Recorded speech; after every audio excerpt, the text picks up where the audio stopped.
आपको इस वक्त की बड़ी खबर बता दें, नरेंद्र मोदी लोकसभा चुनाव लड़ेंगे। अभी तक अटकलें इस बात की थी कि क्या वो भारतीय जनता पार्टी की अगुवाई तो करें, लेकिन मुमकिन हो कि चुनाव लड़े ना। प्रधानमंत्री पद के उम्मीदवार तो हैं, लेकिन लोकसभा चुनावों में उतरे नहीं। लेकिन अब यह बात स्पष्ट कर दी गई है कि नरेंद्र मोदी, सूत्रों के हवाले से माफ कीजिएगा, यह खबर आ रही है कि नरेंद्र मोदी लोकसभा चुनाव लड़ेंगे। हालांकि संसदीय क्षेत्र कौन सा होगा, इसके बारे में अभी तक कोई जानकारी नहीं है। किस सीट से लड़ेंगे वो अभी तक, हालांकि यह साफ नहीं था कि नरेंद्र मोदी उतरेंगे या नहीं उतरेंगे चुनावी मैदान में।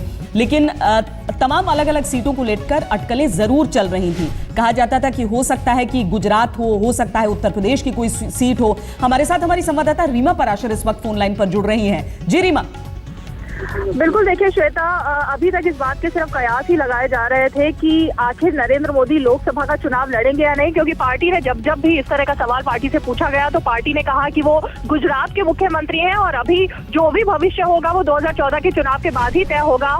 लेकिन अब साफ तौर पर ये बात बीजेपी के जो विश्वस्त सूत्र हैं उन्होंने बताई है कि लोकसभा का चुनाव नरेंद्र मोदी जरूर लड़ेंगे, लेकिन दिल्ली से लड़ेंगे, लखनऊ से लड़ेंगे या गुजरात से लड़ेंगे। ये तीन जगह ऐसी है जिनको लेकर के असमंजस बना हुआ है। उसके बारे में पार्टी ने फैसला नहीं लिया है, लेकिन ये अब पूरी तरह से तय हो गया है कि नरेंद्र मोदी लोकसभा का चुनाव लड़ेंगे। एक तरफ कांग्रेस पार्टी सामने नजर आ रही है रीमा, जहां पर राहुल गांधी को एक प्रधानमंत्री पद के उम्मीदवार के तौर पर उतारने से परहेज हुआ। वहां पर भी ये अटकलें रही कि कहीं ऐसा तो नहीं कि नरेंद्र मोदी से झिझक रहे हैं, घबरा रहे हैं। कांग्रेस में एक सोच ये थी कि कहीं ऐसा ना हो कि पार्टी पस्त पड़ जाए और राहुल के सर पर ठीकरा फूट जाए।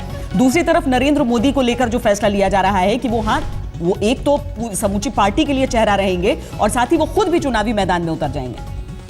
बिल्कुल, देखिए, नरेंद्र मोदी को बीजेपी ने प्रधानमंत्री पद का उम्मीदवार घोषित किया है। सारा जो कैंपेन है वो नरेंद्र मोदी के नाम पर अब आगे बढ़ रहा है। 2014 के चुनाव में नरेंद्र मोदी ही पार्टी का चेहरा होंगे और अभी भी जो 4 राज्यों के चुनाव हुए उसमें भी नरेंद्र मोदी के नाम पर ही वोट मांगे गए। तो जाहिर तौर पर अब अगर लोकसभा का चुनाव ना लड़ने की बात की जाती है, नरेंद्र मोदी के नाम पर ये होता कि वो अभी लोकसभा का चुनाव नहीं लड़ेंगे, तो विपक्ष को एक बड़ा मौका मिलता कि नरेंद्र मोदी आखिर क्यों चुनाव नहीं लड़ेंगे, जबकि चुनाव ही उनके नाम पर लड़ा जा रहा है। यही वजह है कि पार्टी ने अब तय यही किया है कि मोदी चुनाव लड़ेंगे और जल्दी ही अब ये तय हो जाएगा कि आखिर कौन सी सीट होगी, सेफ सीट होगी जिसे नरेंद्र मोदी अपनी किस्मत आजमाएंगे।